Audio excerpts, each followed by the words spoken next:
Hi guys, I'm going to go over your Tuesday and Wednesday assignment in this video, but first off, Miss Huskisson and I are in a little competition about who can get more followers on their YouTube channel since we're both professional YouTubers now. So please, while you're here, like my page and give me a follow so I can beat Miss Huskisson and we can show her classes that my classes are way better. So text your friends, make sure they all follow me and like all my videos so that we can beat Miss Huskisson. Okay, now Wednesday assignment. So this is going to be called Emoji Genetics. Again, you can find it under your classwork tab in Google Classroom. You're going to want to zoom out a little bit just because you can't see everything when it's like this. So I zoom it out to about 80% because then you can see everything, which I prefer. I don't like having to scroll. All right, so emoji genetics. Your task is to breed emojis to study patterns of inheritance, just like Gregor Mendel did by breeding pea plants. Complete the Punnett squares and predict the probability of the offspring inheriting each trait, and then create a baby emoji using the emoji parts. The emoji traits table shows the dominant and recessive traits for emojis. The Punnett square and phenotype probability chart will turn green when they have both been filled out correctly. When building an emoji, make sure to give it traits that it could inherit from its parents. There are multiple correct answers. All right, so first off, this is another self-correcting form, but it's a little different. It's not going to turn correct for every single square. You have to fill out the entire square, and then the entire square will turn green if it's correct. So it's a little bit harder, which I know a couple of you were asking for a challenge. So here it is. Here you go, Chris. Here's your little step up. So I'm going to go through one of the scenarios with you, and then there's two more. These scenarios are a little bit longer, so I'm giving you, this is going to be an assignment for Tuesday and Wednesday. So you'll have less assignments this week, but they're going to be a little bit longer. So our trait information is up here. We're looking at 4 different traits. We're looking at color, eyes, tongue, and hands. So it tells you for each trait what's dominant and what's recessive. So you guys need to keep this table in mind as we go through. So I'm going to go through the first scenario with you guys, or the first breeding experiment, and then you guys are going to do the next two on your own. I can't talk today. I'm sorry. All right, so number 1, Dr. Gattacat created Spooner and Wendy in a lab for you to breed and study patterns of inheritance, just like Gregor Mendel did with peas. To get started, complete the Punnett squares and then determine the probability of the offspring inheriting each trait. All right, so first let's look at color. So Spooner is homozygous dominant for his yellow color, and Wendy has the recessive trait, blue color. So homozygous dominant, we know that means 2 of the same, and dominant means capital letter. So Spooner is big Y, big Y. Wendy has the recessive trait, which we know in order to have the recessive trait, she has to have 2 of the recessive alleles. If there was a dominant allele, she wouldn't have that recessive trait on the outside. It would get masked by that strong, powerful dominant.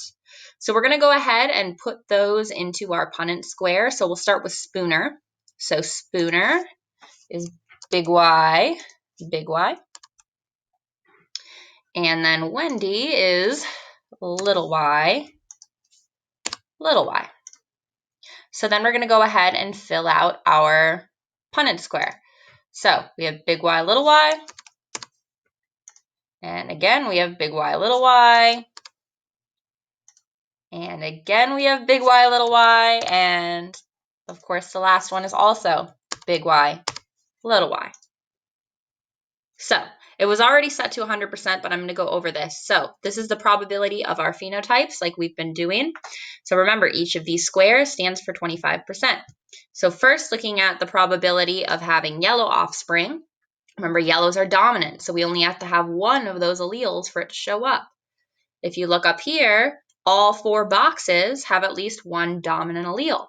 That's because Spooner can only give a dominant allele, so we know the offspring will 100% certainty have a dominant allele. So 100% chance of having that yellow color. We have a 0% chance of having that blue color because we don't have any here that just have 2 recessive alleles, which is what we need in order for the recessive trait to be expressed. All right, so let's move on to eyes. So Spooner and Wendy both have normal eyes, which let's look up here. Our normal eyes is a dominant trait, and they are both heterozygous. So remember, heterozygous means two different. So we'll have one big, one little. So in these ones, your letters are already filled out. So we have both heterozygous, and then we're going to go ahead and fill in our Punnett square.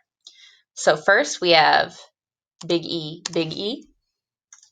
Here we have big E, little e. Here we have big E, little e. And down in this corner, we have little e, little e. So we have a lot of variety in this one. All right, so let's look at our probabilities.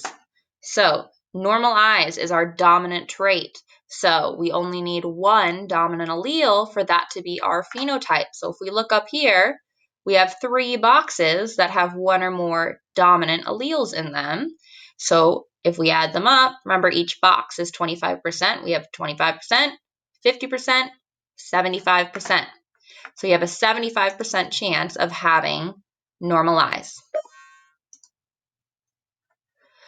For hard eyes, that's our recessive trait. So remember, in order for the recessive trait to get expressed, we have to have 2 recessive alleles, otherwise it'll be masked. So that happens in one of our boxes. So we have a 25% chance of those recessive hard eyes. All right, let's look at the tongue. So Spooner has a heterozygous genotype for his tongue. So heterozygous, 2 different, big T, little t. But Wendy has the recessive trait of no tongue, little t, little t. So we already have our genotypes in here. Spooner's heterozygous and Wendy's homozygous recessive. So let's go ahead and fill this in. So in this box, we have big T, little t. In this box, we have big T, little t. In this box, we have little t, little t. And then down here, we also have little t, little t. So our tongue is our dominant phenotype. So remember, we only need one dominant allele for that to be expressed. That happens in 2 boxes. 2 of our outcomes for the offspring result in a heterozygous genotype. So 2 boxes means 50%. And then no tongue is our recessive trait.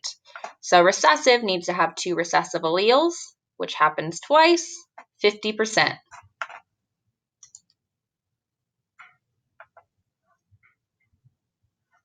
All right, let's go over our hands.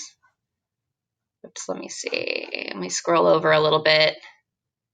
It's not going to let me here. I'll scroll down a little bit. My face is in the way.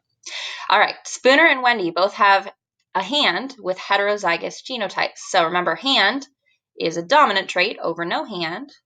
They're both heterozygous. So heterozygous, 2 different, big H, little h for both of them, and those are already in there. So let's go ahead and fill in our Punnett square. So in this square, we have big H, big H. Here we have big H, little h. Here we have big H, little h. And here we have little h, little h. So our probabilities. So our dominant trait of a hand.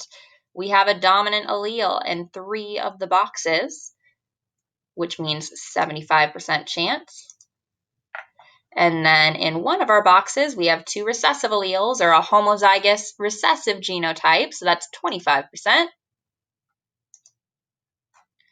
All right, so we have our Punnett squares filled out. So the next part of these scenarios is you're going to actually build what one of these emoji babies could look like. So remember, it has to be something that could happen up here.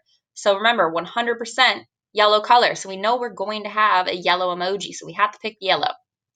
So you can't just drag it. You have to click on it first and then drag it. It took me like 10 minutes to figure that out. I'm not going to lie. So hopefully this helps you guys. All right, so let's start with our yellow body.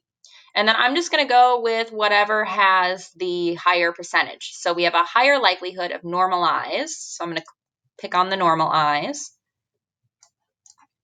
And then this next one, it looks like we have a 50-50 probability, but tongue is more fun. So we're going to go with tongue. And then we have a 75% chance of having a hand, so we're going to give him a hand.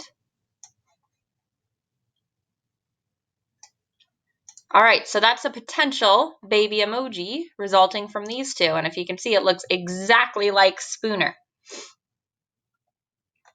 So next, you're going to say what phenotype you picked and what probability we calculated up here for that phenotype. For yellow color, for example, 100%.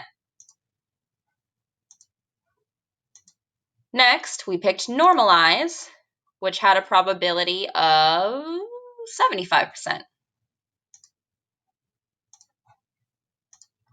After that, we picked tongue, which had 50%. And I picked hand, which had a probability of 75%. So you're going to fill all that out.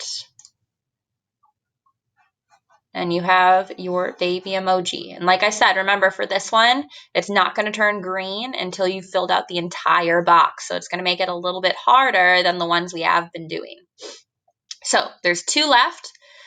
Breeding experiment 2 and 3. You guys are going to be doing those ones on your own. And I'm going to give you guys, this is going to be an assignment that's going to cover 2 days worth of work because I know they're a little bit longer.